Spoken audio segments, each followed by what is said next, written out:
नमस्कार मित्रांनो, तुम्हा सर्वांचं माझ्या YouTube चॅनलवर पुन्हा एकदा खूप खूप आणि मनापासून स्वागत आहे। आजच्या व्हिडिओमध्ये आपण बघूया वेतन अनुदान शासन निर्णय। इस व्हिडिओला सुरुवात करण्याअगोदर तुम्हाला एक विनंती, चॅनलवर पहिल्यांदाच भेट देत असाल तर चॅनलला सबस्क्राइब करा आणि व्हिडिओला एक लाईक करायला विसरू नका। चला तर मग सुरू करूया आजच्या व्हिडिओला। वेतन अनुदान अदा करण्याबाबत राज्य सरकारच्या शालेय शिक्षण व क्रीडा विभाग मार्फत दिनांक 7 ऑगस्ट 2025 रोजी महत्त्वपूर्ण शासन निर्णय निर्गमित करण्यात आलेला आहे। सदर निर्णयानुसार नमूद आहे की वित्त विभाग मार्फत अर्थसंकल्पित वितरण प्रणालीवर प्राप्त झालेल्या अनुदानाचा निधी नियंत्रक अधिकारी यांना वितरित करण्याची बाब शासनाच्या विचाराधीन होती।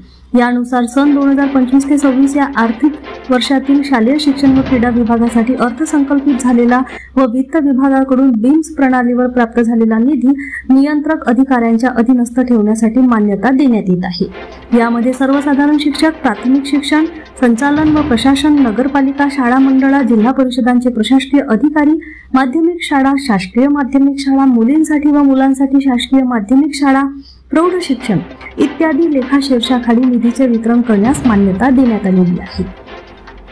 पुन्हा भेटू एका नवीन अपडेटसह। धन्यवाद।